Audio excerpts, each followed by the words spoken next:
Hello, hello. Just waiting for Ellen to join. Okay.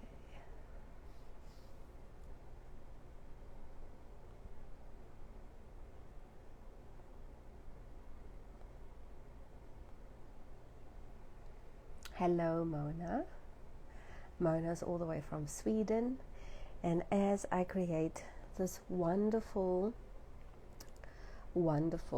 online business while working, please give me a heads up. I'm using my earphones. I've just got the aircon going. I always appreciate the feedback. And if you have been following me for a while, I see you as Lindy. Also, if you've changed, you know, if your handle is different, and let's see a few requests. Fine, finished up an amazing charter. So if you haven't been keeping track, I am in Fort Lauderdale. We finished up the contract in New York. My husband and I am just waiting for, there we go, waiting for the internet to work. Hello, oh my goodness. Ellen. Bernie, it's so lovely to see you. It is so amazing. Thank you, Maria. I've got Maria. She says I sound good. I see you also have the earphones on. Ladies, as I was just saying before, if your handle is different to your name, just please put your name down if you have questions. And thank you, Mona. Yes, we made the move. I see the okay. So Ellen, before I introduce you, so the IAW Africa, is that just the right way to say it, or am I saying it incorrectly? No, that's our handle. It's actually just an abbreviation for Inspiring African Women. Okay, Inspiring African Woman is here. Hello, I see you, Kim's here. Ladies, we Yeah, I are see on some fire. familiar. Yes. So if you guys have questions, just drop that in the comments as we go. So this is Ellen. She is what is your hand? I love how you say impact entrepreneur. We are here today to talk about you, and I'm just so excited for this new season that you're going in, starting. I don't know, we'll speak a little bit about the IAW Africa later, but I've got questions for you, and I'd like you to introduce yourself in your words. Tell us who you are. Sure, we'll need a lot of time for that, Bernie, because I am many things and I wear many hats. But first of all, thank you for the opportunity. It is so great to be connected, and it just also shows us what with digital and with tech, that the possibilities are endless. So my name, to everyone that's joined us, my name is Ellen Fischert. I am the founder of a social innovation consultancy called Story Room. Story Room started in 2017. It was established. It's when I left my hometown, PE, Port Elizabeth in South Africa, Gqeberha, as it is known now. And I set up this consultancy because I wanted to go into business for myself. I saw that there were a lot of gaps in the market that didn't address issues in the social impact space. I had also been struggling, just personally, in the sense of how do I get my voice heard. I'm part of programs that I think aren't designed for me. And I think also the reason why the business is called Story Room, people always ask me, what is it, or they think it's a communication company. And the reason why I called it Story Room is because I've had the privilege of listening to thousands of stories and learning from them. First of all, because I was a social worker for the first 10 years of my career. I'm a trained social worker. And when I moved back to South Africa after actually growing up in the Netherlands, I was also social work in the beginning, and then I went into social enterprise because I saw that in order to change our community, to change our environment, and just to also change our lives, that entrepreneurship was the way to go, but to do it in a way whereby the playing fields were equal. So, you know, you could earn a living and more than that, but do good at the same time. So that's kind of like the background as to how I started Story Room. And for those of you who don't know what Story Room does, as I said, we're a social innovation consultancy, and we focus on three things. And those are my three passions in life as well. So we are focused on bringing about change through entrepreneurial programs. So entrepreneurship, crazy about that. Secondly, it's about digital transformation and technology. So even though I am a trained social worker and not a trained, you know, computer scientist, I saw the power that technology has to change lives, and I wanted to be part of that. And I also wanted people to be able to change their lives. So I do a lot of digital programs. I help organizations understand, and this was long before COVID and everyone went online and became digital. I realized that if you don't have access to the internet, it means you don't have access to information. And when you don't have access to information, you can't change anything about your life. So the two of us speaking now, even though we're in different time zones and we're in different parts of the world, and gosh, we last saw each other probably in like 2015, 2016. We're still connected. We're both in business, and yeah, that's the power. And the last thing is focusing on youth as well. I love working with the youth.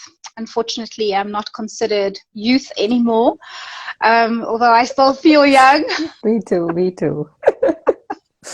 And I'm hoping that, you know, that through Story Room and the programs that we design, Bernie, that we can, that the youth know, and that there's someone who understands where they've been, and that it's not always been easy, and that we all come from different backgrounds, we all have our own stories, but that there's hope. And what you need is, you need support, and you sometimes need wisdom from a somewhat young woman, as I see myself, but with gray hairs.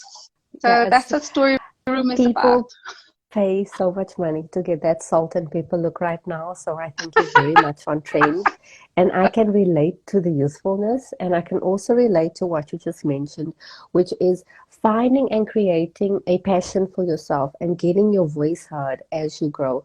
I feel that these platforms that are coming, you know, about where we as women, entrepreneurs, men, you know, I'm there for everyone. I generally mostly speak to females.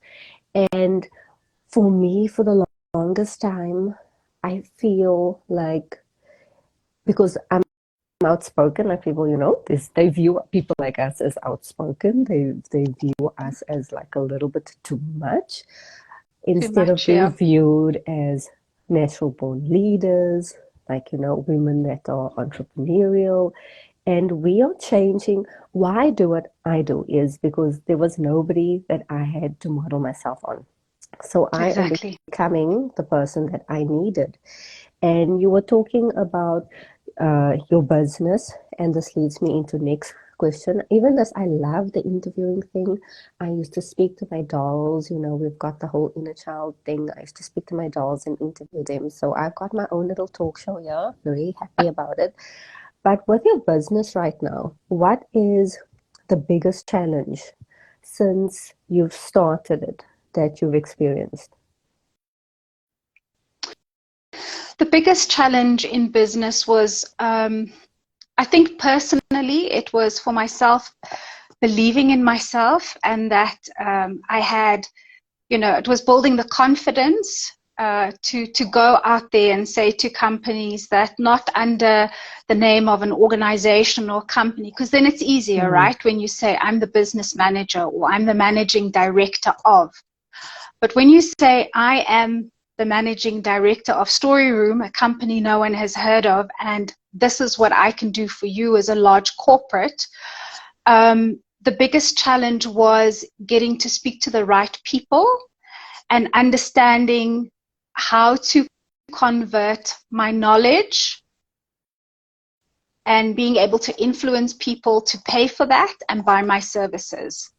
So because I work predominantly in the tech sector, which is male dominated, it was very difficult to be heard at the table, and I needed to learn how to be heard, and that took a few years. So I'm always passionate about, you know, sharing with other women, but now I also share with men, and I say, you know, when you say something like this is potentially how this is how it comes across. So it's not to say that, you know, we can't play with the boys or the men can't say anything, but it's for them to be conscious of the way they speak to you or the way they address you, and for women to be confident about the knowledge that they have to share and to voice their opinion, because that's why you sit at the table, right? Because you bring expertise along with you to reach a certain objective.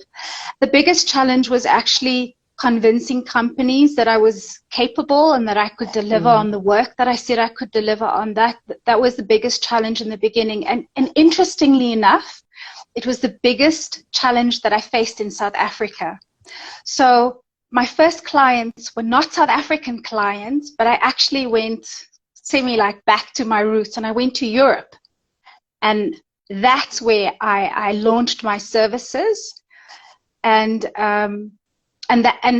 after that, I mean, the rest is history. So once I got European clients, then the South Africans, because then I could say I've worked with these brands, I've done this work. That's when they came on board. And sometimes that's a bit sad, you know, because it's sad that we have to move out of what we know, or, you know, where we think we can add value.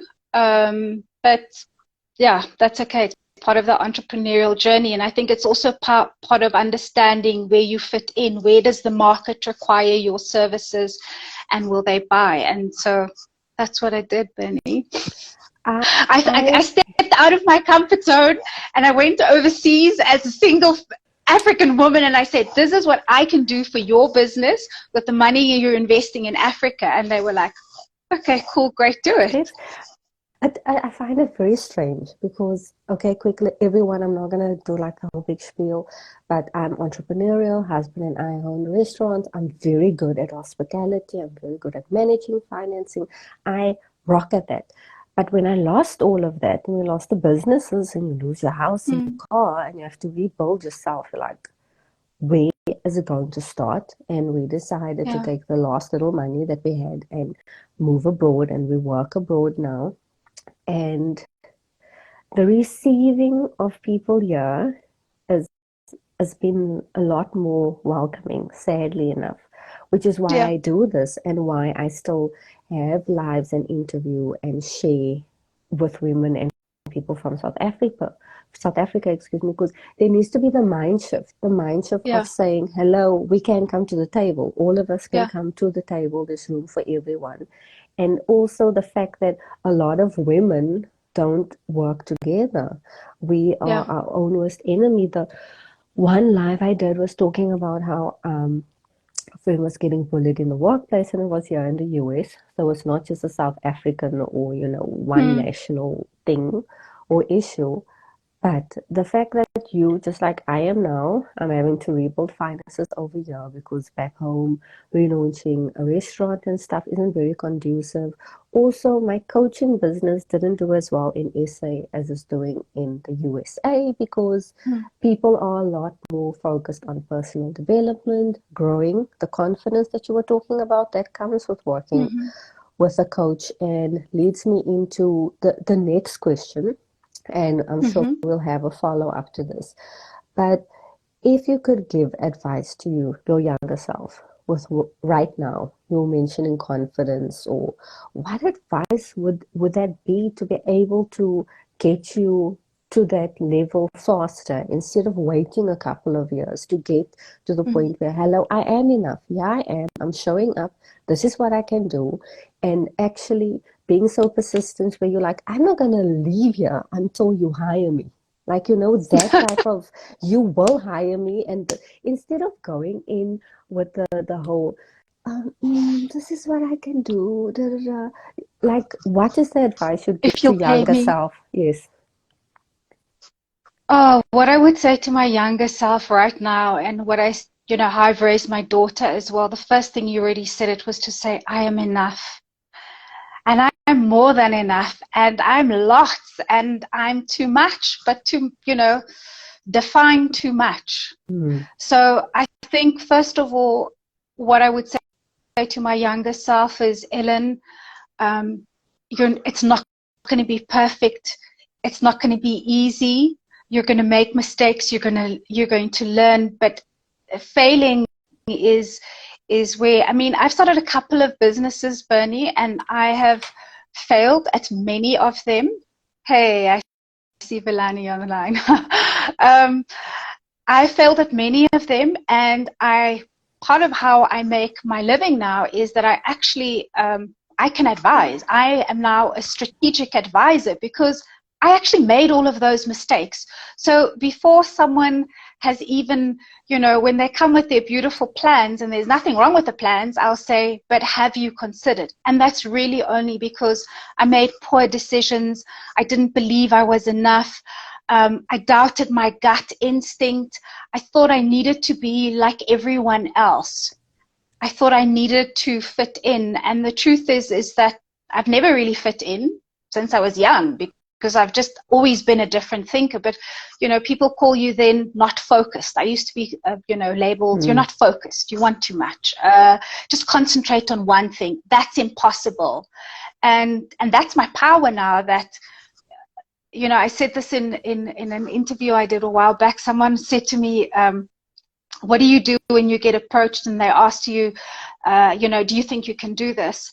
And my motto and my attitude to life now is, I've never done it before, but I think I can. So, why couldn't I? Why couldn't I? The worst that could happen is you find out, okay, that wasn't so successful. But, there's 10 lessons I learned in the process, and that just adds to your portfolio. So I would say to myself, Ellen, block out the noise, block out the voices, and be who you are. Just be who you are. And I know it sounds corny, but that is the only thing that's going to keep you going, because it's who you are. You can only keep up a facade or a mask or trying to fit in for so long.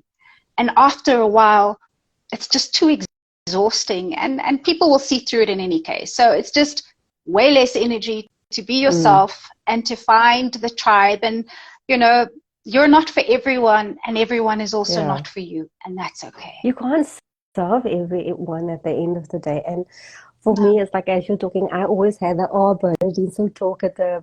Bernadine would do so much, in the report cards, if only she didn't talk so much. And now I'm like, I'm going to build a speaking career, and I'm going to be making money off my talkativity.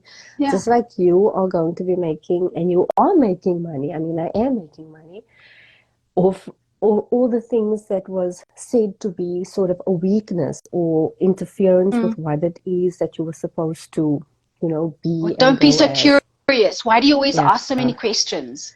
Or like why, for me, because I'm very positive, so even with losing everything, still stayed positive. And there was times with that it was thrown in my face, like, why do you always have to be so positive? And it's like just what you said now. You are not for everyone, and there is, if you are listening to this, men and women, there is enough business for all of us.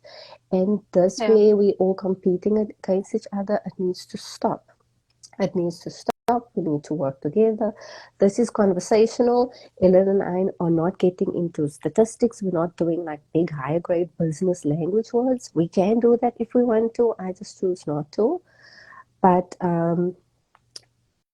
can you tell everyone else, because we'll go on into your now love passion project, how do they get hold of you if they want to work to you, like work with you? What is your expertise? Because this for me is something that I can tell all of you to practice. Firstly, these lives take time. I sit in front of a mirror and I sit and I practice my listen face. and nod, okay? Because you have to, at one point, look and listen to the person you're speaking to. Secondly, I've made mistakes. I only figured out today how to do the pinning process. I'm getting comfortable to comment, that it is okay to look away from the screen, comment, edit, and to get Mm-hmm. comfortable with things. And Ellen and I are here to help you. If you're having a low day, talk to me. If you're having need advice from Ellen, talk to her. But the point is, we need to work together to show that there is, like you said, community, and there's growth, and there is something past your right now struggle. Because my back then struggle was I lost everything. Like I didn't even have 2,000 rand in my bank account. And right now, bank account's looking healthy, living my dream life Mm-hmm. in my dream country in the USA. And I'm selling myself. I can sell myself comfortably now, where in the past we can't. So learn that skill. If you take anything from this conversation, learn Yes. how Ellen is going to sell her services. And we don't give things away for free anymore. Mm-mm. No friends discount. If you are a friend, I'm going to charge like $50 on top of that. Yeah. So, what is it? I mean, for everyone that's listening, I work with organizations. Most of them are development organizations. So most of them are international development organizations who invest money in Africa, and they invest in the areas that I am an expert in entrepreneurship. So we know that unemployment is a huge problem in Africa and very high in South Africa. So I help organizations think about what do new jobs look like, and in what area are you going to work, and who are your partners going to be, and how are you going to scale this, and is it something that this community wants or needs? So that's the one thing I do around the entrepreneurship. I do due diligence, if I could put it that way. Is this the best place to invest your money, and what is the return going to be, not only from an impact perspective but for the community itself? Gone are the days where we are handing out food packages. We still do that, but I think that as Africans, we need to show our strengths and our capabilities. And you know what, if you can live and thrive in Africa, you can make it anywhere. So I always try and remember, like, I'm still going. The bank account is healthy, as you say. Everyone's okay. I'm traveling. So yeah. So that's the entrepreneurship with women and inclusion of marginalized people, identities, communities. Through COVID, we just actually saw it became evident to everyone, because everyone had time at home to now sit down, and either they realized that their staff, or maybe the people they teach, the children, the learners, that those of them who didn't have access or were underprivileged were not connected. So some of us, became DIYers because we could order online and we could take up a hobby. And a lot of people, and the majority of people, lost their jobs. They lost their income. Kids didn't eat because their mothers couldn't go to work, during lockdown and all of those things. So the element of understanding how technology can work in your favor, and that's why I'm a fan of technology, not because I'm a big techie, but because I've seen what you can learn. You can decide to use your data to scroll and watch other people's lives and see all their champagne pictures and whatever they're doing, or you can use it to join a conversation like this and see two women and go, wow, they look like me. They sound like me. They're not using complex language. And the one's in the Bahamas and the other one's sitting in a nice hotel room in Johannesburg. So use technology to connect, because that's what I did when I sought business overseas before my business in South Africa, before South Africans started buying into my business. So it's really strategy development and working with people to co-create solutions. So again, I'm not for everyone. I won't be able to market a fashion brand, not a fashionista. but I could tell you a lot about if you were thinking of how you could reskill people in communities, and if you were looking at sustainable fashion and how that would work, and how you would get people that are designing in rural areas, you know, teach them, this is Instagram, this is how you create an Instagram handle, you make beautiful beadwork, do you know that you can sell through these platforms? So really very simple. But yeah, that's what I do. I focus on the little people, because I know what it's like to be little, but I know that we all have potential to be big. Exactly. And I appreciate what you said. We are not doing the food parcel thing just anymore. We are doing, and I can take biblical, I love Jesus, I love church, but we are giving the person the tools to go and fish. Yeah. And we are not just giving them the fish anymore, because there's power in that. I speak to women now and I'm like, you know how you can help? Don't open and start another NPO, NGO. There is enough of them. Become a success. Go somewhere and go plant a school, go plant a new business, go plant something in your church that will help grow, because the best way that you can show people what learning how to fish can do is by you becoming successful, by you doing the things, by you traveling, like we just said now. Ellen, in the first year of being here, and we work very hard. I'm a stewardess, so I still have my day job. But in the first year, I was in the Bahamas 3-4 times with work. I went to Mexico. We did some little impromptu vacations around the US. And once I started doing that and the world opened itself up, I was like, okay, I'm ready for this now. I just wanted to check if there's anything else just on this topic that you'd like to discuss, and then we can discuss your passion project. You said, how can people get in contact with me? I think via LinkedIn, so just Ellen Fishert. That's where I'm most easiest to reach. And otherwise, you know, DM me on Instagram. I'll share all the details. Yeah.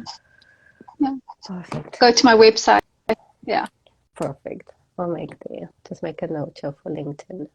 I love notes. If you all know my list, I love lists as life. Okay, so let's talk about your passion project, because I think you're going live. The IAW Africa's going live at 7. So if you're watching this in the now, go and just hop onto that. Talk to us about that. So inspiring African woman. So Bernie, that has been. Let me start off with how this happened. So I am the South African ambassador for an organization called Inspiring 50. Okay. This is an organization, a non-profit organization that was established in the Netherlands in 2013. And in 2017, there was the Dutch ambassador in South Africa and Consul General actually brought this initiative to South Africa. And what this initiative entails is it recognizes through nominations the top 50 women in a specific country, and currently we operate in 9 countries. The top 50 most inspiring ladies in STEM, and STEM stands for science, technology, engineering, and maths. And I was a winner in 2017. And I was just, I mean, it was an amazing platform to be part of. I couldn't believe that I stood there with those other women that I looked at, and, you know, all my girl crushes, and that I was standing next to them. And it's not only about being an expert in your field, but more importantly about the impact you have outside of your professional expertise. So what are you doing to pay it forward, and how do you do that? So in 2018, that initiative was actually handed over to me in my personal capacity, if you want to put it that way. And they said, Ellen, you run with this. And basically in 2018, I started together with Jocelyn Links, who's also the co-founder of Inspiring African Women. We started a WhatsApp group with the 50 winners for 2018, those of them that wanted to be part of. And we currently sit at 4 WhatsApp groups with the winners from each year. So from 2018 to 2022. Sorry, 2021, we didn't have awards last year. And it is the most powerful network that we are in. It's very simple. There's no complex tech. It's a WhatsApp group. But these are 50 women that do amazing things in their fields. But not only that, they're all intentional change makers. So all we do is with each other is we share information. So that's access to bursary opportunities, fellowships, jobs, but we encourage each other and we celebrate. So if the one sees someone that's won an award, they'll put it in the group and we'll all clap and we'll celebrate. But we sometimes also have a discussion, like, sometimes someone will say, this large corporate wants me to do a gig for them, but they want me to do it for free. Now, when a company is listed on, the JSE, the Johannesburg Stock Exchange, or even the London one, why are you expecting me to speak to your, this event that you're hosting for R1 million, but you want me to speak for free? Yeah. So we would give each other advice on like how you address something like this, and like tips and rate cards. And this community has grown out. So the effect of this is it's not only the 50 women from the year, but it's the compound effect of their networks. And business is done through networking. It's done through who you know. That's how you get in. And what we've done with this group, so the organization is still going, but what Jocelyn and I saw is that there was a need. There were many other women that wanted to connect. So on the one hand, you had these top 50 women in a country that had been nominated and went through a process. But how do you get there if you haven't been chosen? What is that pathway if you are a scientist and you're still in a lab, or you maybe only still studying, or maybe you want to go into the sciences, but if you were like me, who sucked at math. No.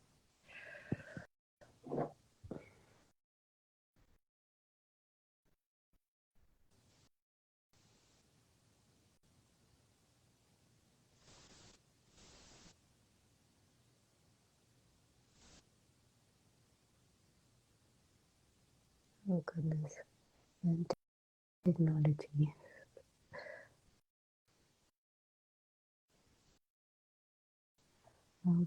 Okay.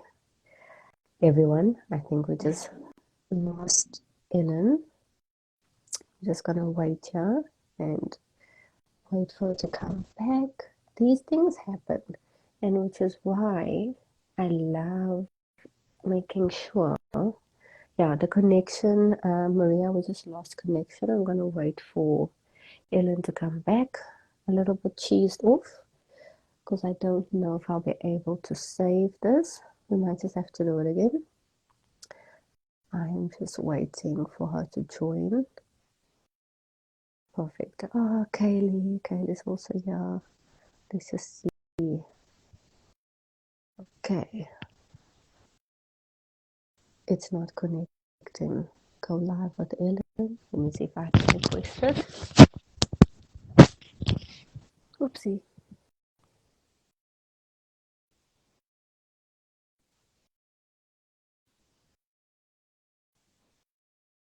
Okay.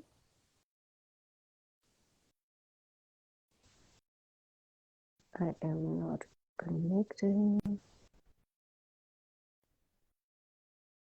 These things happen. We don't know why.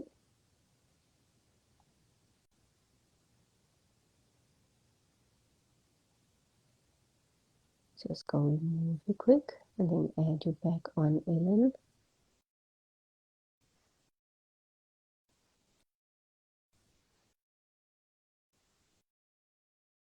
This is all part of figuring out how to navigate this digital world. I can see her on here.